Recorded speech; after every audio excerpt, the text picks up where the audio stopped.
সকালবেলার প্রথম কাপ চা নিয়ে বসে খবরের কাগজে চোখটা বোলাচ্ছিলাম। কাগজে এখন খবরের থেকে বিজ্ঞাপনের সংখ্যাই যেন বেশি।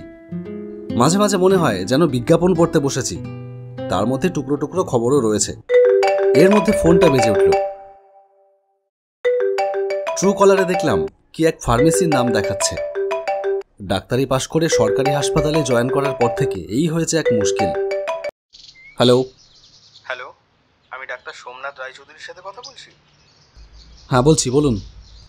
নমস্কার স্যার, আমি গোবরডাঙ্গার আরাকান ফার্মেসি থেকে বলছি। স্যার, আপনি কি সপ্তাহে একদিন আমাদের ফার্মেসিতে বসবেন? এখানে ভালো পেশেন্ট হয় স্যার। না না, আমি আপাতত কোনো ফার্মেসিতে বসছি না। Sir, well decorated chamber, AC টেসি সব আছে। বললাম তো আমি বাইরে চেম্বার করছি না, যদি কখনো করি তাহলে জানাবো। কিন্তু স্যার, আপনি তো আষাঢ়ে তো একটা চেম্বার করছেন স্যার। বাবা, সে খবরও আপনাদের কাছে আছে, কিন্তু এটা জানেন না যে ওটা কোনো ফার্মেসি না। এনিওয়ে, রাখছি। জয়েন্টে চান্স পেয়ে যখন ডাক্তারি পড়বার সিদ্ধান্ত নিলাম, তখনই মনে মনে ভেবে রেখেছিলাম ডাক্তার হলে আগে নিজের গ্রাম আষাঢ়ুতে একটা চেম্বার খুলব। আষাঢ়ু এমন একটা গ্রাম যেখান থেকে হাসপাতাল অনেক দূরে, না আছে আশেপাশে কোনো ভালো ডাক্তারের চেম্বার। তাই কেউ গুরুতর অসুস্থ হলে দুর্ভোগের আর শেষ থাকে না। আমাদের পাশের বাড়িরই এক দাদুকে ধানের খেতে গোকরো সাপে কামড়ায়। অ্যান্টিভেনাম হাসপাতাল ছাড়া পাওয়া যাবে না, কিন্তু হাসপাতালে পৌঁছতে পৌঁছতে 1.25 ঘন্টা কেটে গেল। ততক্ষণে দাদু ওপারে পাড়ি দিয়ে ফেলেছে। অসহায়ের মতন দাঁড়িয়ে দাঁড়িয়ে এরকমই আরও অনেক মৃত্যু দেখতে হয়েছে। তাই ডাক্তারি পড়ার সুযোগ পাওয়ার পরেই প্রতিজ্ঞা করেছিলাম ডাক্তার হয়ে আগে নিজের গ্রামে একটা চেম্বার করব। নিজেকে দেওয়া কথা আমি রেখেছি। আষাঢ়ু গ্রামে এখন রমরমিয়ে চলছে আমার দাতব্য চিকিৎসালয়। বছরখানেক আগে একজন হাতুড়ে ডাক্তার চেম্বার করেছিল সেখানে। এই টুকটাক জ্বর, সর্দি কাশি, পেট খারাপ এইসব রোগের চিকিৎসা করত। কিন্তু হঠাৎ কী কারণে যেন সেই ডাক্তার চেম্বার ছেড়ে কোথায় যেন পালিয়ে যায়। সেই ঘরের মালিক তখন সেই চেম্বারটা ভাড়া দেওয়ার সিদ্ধান্ত নেয়। আমিও তখন চেম্বার করবার জন্য একটা ঘর খুঁজছিলাম। ব্যাটে বলে হয়ে গেল, তাই সেটাই নিয়ে নিলাম। সাজানো গোছানোই ছিল, শুধু ব্যানারটা চেঞ্জ করে নিয়েছি, ব্যাস। সপ্তাহে 2 দিন নিয়ম করে সেখানে বসি। তাহলে এখনকার মতন আলাপচারিতা শেষ, এবারে হাসপাতালে যাওয়ার জন্য রেডি হতে হবে। যা ভেবেছিলাম ঠিক তাই। সুগারটা সাংঘাতিক বাড়িয়েছ। খাও, এবার বেশি করে মিষ্টি খাও। না না বাবা, মিষ্টি আর খাই কই। মিথ্যে কথা বলবে না, মিষ্টি না খেলে সুগার লেভেল এতটা কখনো বাড়ে না। যাকে এবার থেকে কিন্তু খুব সাবধান, নাহলে কিন্তু ঘোরতর বিপদ। যে ওষুধগুলো লিখে দিলাম সেগুলো নিয়ম করে খাবে, আর 2 সপ্তাহ বাদে এসে একবার দেখিয়ে যাবে। ঠিক আছে বাবা, আমি 2 সপ্তাহ বাদে আবার আসবো। এই রে, রাত 9টা বেজে গেল, কিন্তু রতনটা এখনও গাড়ি নিয়ে এলো না কেন? এই ছেলেটাকে নিয়ে আর পারা যায় না। দেখি একবার ফোন করে। হ্যালো। হ্যাঁ স্যার, বলুন। হ্যাঁ, কি ব্যাপার? রাত 9টা বেজে গেল, আমি কোয়ার্টারে ফিরবো কখন? স্যার, গাড়ির ইঞ্জিনটা কাজ এখনও বাকি আছে। মেকানিক বলছে সকালের আগে হবে না।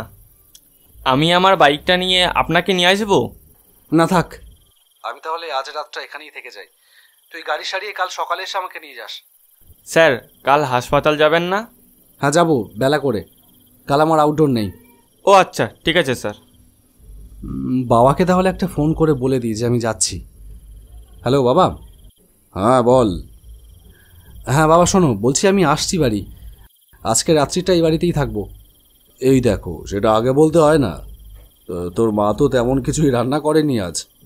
আরে ঠিক আছে, ও কোনো ব্যাপার নাকি, সে যা হোক করে হয়ে যাবে। আচ্ছা ঠিক আছে, তাহলে আমি তোর মাকে একটু ডিমের ঝোল ভাত বসিয়ে দিতে বলি, বেশিক্ষণ লাগবে না। আর তুই তোর চেম্বারেই থাক, আমি রমেনকে ওর বাইকটা নিয়ে গিয়ে তোকে নিয়ে আসতে বলছি। তাহলে তো খুব ভালোই হয়। তা রমেন, গ্রামের সবার খবর টবর ভালো তো? এখন তো আর সবার সাথে তেমন নিয়ম করে কথা হয় না। ভালো দাদা, তুমি চেম্বারটা করে কী যে ভালো করেছো। ওই চেম্বারে তোমার আগে যে বসতো সে একটা উজবুক, কিচ্ছু জানে না ডাক্তারের। তোমার চেম্বারের উল্টো দিকে যে ইটভাটাটা আছে না, ওখানকার এক কুলি মারা যায় গত বছর। তুমি তখন কলকাতায় ডাক্তারি পড়ছো, তুমি সেসবের কিছুই জানো না। তো সেই কুলির মৃত্যুর জন্য নাকি সেই ডাক্তার দায়ী ছিল। এই নিয়ে সে কি গন্ডগোল। তারপরেই তো ওই হাতুড়ে ডাক্তার মারধর খেয়ে কোথায় যেন একটা পালিয়ে গেল। সে কি, এসব ঘটনা তো জানতাম না। হ্যাঁ, ঘরের মালিক মনে হয় তোমাকে সেসব কথা বলেনি। বললে তুমি তো আর ওই চেম্বারটা ভাড়া নিতে চাইতে না। তবে ওই নিয়ে একটা ভুতুড়ে রটনাও আছে জানো দাদা। ভুতুড়ে রটনা কিরকম? তোমার বাড়ি এসে গেছে। সে গল্প পরে একদিন বলবো খুন। তোকে অনেক ধন্যবাদ, আমাকে এতটা পথ নিয়ে এলি। আরে কি বলছো দাদা, এটা তো আমার কর্তব্য। তুমি আমাদের গ্রামের জন্য এতটা করছো, আর আমি এইটুকু করতে পারবো না? যাও বাড়ি যাও, কাকা কাকিমা অপেক্ষা করছে। বাড়িতে ঢুকতে যাব এমন সময় খেয়াল করলাম পকেটে ফোনটা নেই। যা, সেটা মনে হয় চেম্বারে ভুলে ফেলে এসেছি। উফ, এখন আবার অতটা পথ যেতে হবে, কি যে করি। কিরে, রাস্তায় দাঁড়িয়ে থাকবি নাকি ভেতরে আসবি? বাবা, চেম্বারে ফোনটা ফেলে এসেছি, ওটা আনতে আবার যেতে হবে। সে কি, আবার এখন যাবি? তাহলে এক কাজ কর, আবার সাইকেলটা নিয়ে যা বরং। তুই দাঁড়া, আমি ওটা বাইরে বার করে দিই। সাইকেলটা নিয়ে আবার রওনা দিলাম চেম্বারের দিকে।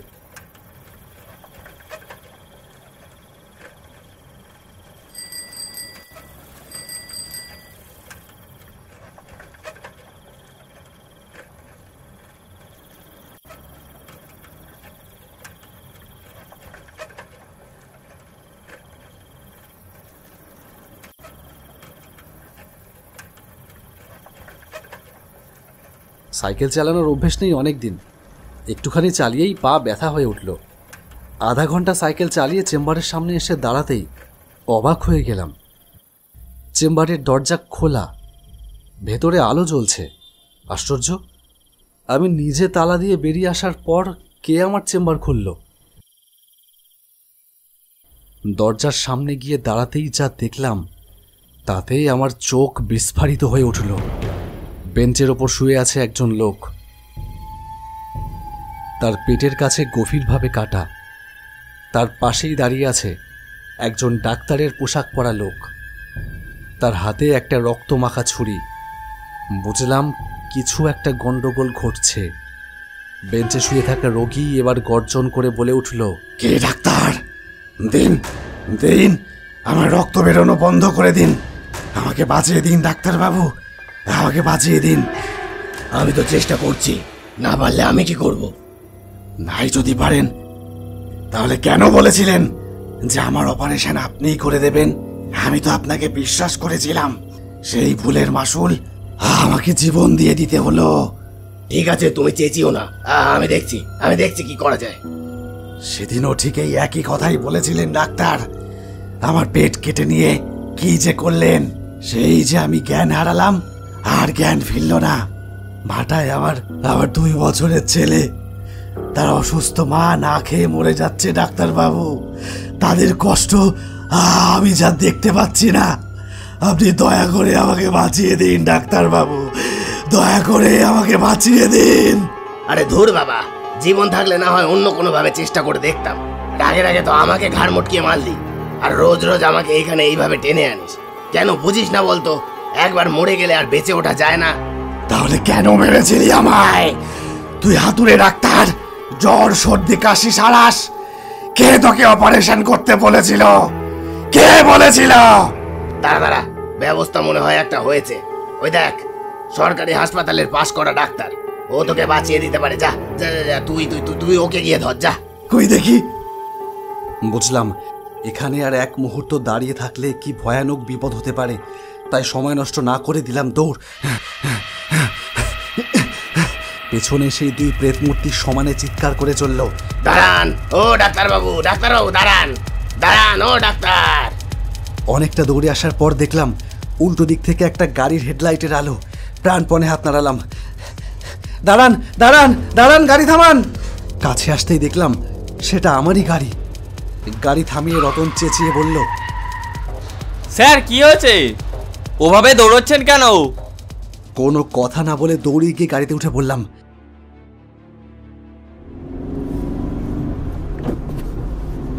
স্যার কি হয়েছে? ওভাবে দৌড়চ্ছিলেন কেন? ও তুই বুঝবি না, চল। ঠিক আছে স্যার, কোথায় যাব? এখানকার বাড়িতেই চল, কাল সকালেই একবার ভাটায় যেতে হবে। ভাটায় যাবেন কেন? একজনের বউ আর তার বাচ্চাকে খুঁজে বার করতে হবে। স্যার কি যে বলছেন, আমি তো কিছুই বুঝতে পারছি না। তোর বুঝে কাজ নেই, তুই চল। হ্যাঁ বাবু, আমার স্বামীরে ওই ডাক্তারটাই মেরে ফেলেছিল। তা তোমরা ওর কাছে যেতে কেন? কি আর করব বাবু, আমরা গরিব মানুষ, শহরে গিয়ে বড় ডাক্তার দেখানোর পয়সা আমাগো নাই, তাই ওই ডাক্তারটারই আমরা ভরসা করতাম। আমার স্বামীর পেটে অনেক দিন ধরে ব্যথা ছিল, ওই ডাক্তারই দেখালি সে বলে কি অ্যাপেন্ডিক্স না কি যেন হইছে, অপারেশন করতে হবে। ওই ডাক্তার বলে সে নিজেই নাকি অপারেশন করে দিবে। আমরা মুখ্যসূক্ষ্ম মানুষ, আমরা কি আর অত জানবো যে কে ভালো ডাক্তার কে খারাপ ডাক্তার? তা একদিন রাতের বেলা ওই ডাক্তার বললেন ওর চেম্বারে জাতি ওই অপারেশনের জন্যে। তা যাওয়া হলো, আমিও ছিলাম সাথে। ডাক্তার ওর পেট কাটলো, কিন্তু তারপর নিজেই যেন ভয় পেয়ে গেল। তখনই বুঝলুম যে এই ডাক্তার অপারেশনের ডাক্তার না, এ হাতুড়ে ডাক্তার। সে কি রক্ত বাবু, সে রক্ত আর বন্ধ হয় না। আমি তো শুরু করলাম চেঁচামেচি, এ কি করলেন ডাক্তার বাবু? আমার স্বামীর যে রক্ত বেরোনো বন্ধ হচ্ছে নে, ও তো মরে যাবে নে, ঠিক করে দেন, ঠিক করে দেন করছি। সে বোধহয় বিপদ আজ করতে পেরেছিল, তাই সে দৌড়ে পালিয়ে গেল। আর কোনো দিনও এ মুখো হলো না। আমি তারপর দৌড়ে এসে বাটা থেকে লোকজন সব ডেকে আনি বাবু, কিন্তু ততক্ষণে সব শেষ। ওই হাতুড়ে ডাক্তার কেদারি দেখাতে গিয়ে আমার স্বামীটারে মেরে ফেলছে বাবু। আমার এই একখান দুধের শিশু না খেতে পেয়ে শুকিয়ে একেবারে মরে যাচ্ছে। আমি যে গায়ে খেটে খাওয়াবো সেই ক্ষমতাও আমার নাই। আমার দুর্বল শরীর, ভাটার কাজ আমি করতে পারি না। আর কোথায় আমি কাজ পাবো বাবু? ইট ভাটার কুলি মজুরদের কি আর কাজ আমারে দেবে? ওই ডাক্তারটারে যদি একবার হাতের নাগালে পেতাম। তার আর দরকার হবে না, সে আর বেঁচে নেই। কি বলছেন ডাক্তার বাবু, বেঁচে নেই? না, বেঁচে নেই। কাল রাতে বলতে গিয়েও থেমে গেলাম। কাল রাতে আমি যা দেখেছি তা আমি একজন ডাক্তার হয়ে, একজন বিজ্ঞানের ছাত্র হয়ে কোনোদিনও কাউকে বলতে পারবো না। মৃত্যুর পর ওর স্বামী প্রেতাত্মা হয়ে হয়তো নিজের হত্যার প্রতিশোধ নিজেই নিয়েছে। ওসব বাদ দিন, আমি যার জন্য এসেছি সেটাই বরং বলি। আমি একজন ডাক্তার, না হাতুড়ে ডাক্তার নই, সরকারি হাসপাতালের পাশ করা ডাক্তার। ওই চেম্বারটায় এখন আমি বসি। জানো কিনা জানি না, তোমাদের তো কখন আসতেও দেখিনি। যাই হোক, শোনো, তুমি কাল থেকে আমার চেম্বারে কাজ করবে। রোজ চেম্বার খুলবে, বন্ধ করবে, ঝাড় দেবে, জল আনবে, এইসবই আর কি। কি করবে তো? আপনি আমারে কাজ দেবেন? আমি অবশ্যই করব ডাক্তারবাবু, আমি কাজ অবশ্যই করব। বাহ, খুব ভালো। আর তোমার ছেলের সব দায়িত্ব এখন থেকে আমার। মহিলাটির মুখের দিকে তাকিয়ে দেখলাম সে এক অদ্ভুত দৃষ্টিতে আমার মুখের দিকে তাকিয়ে আছে। তার দু চোখ বেয়ে জলের ধারা ঝরে পড়ছে।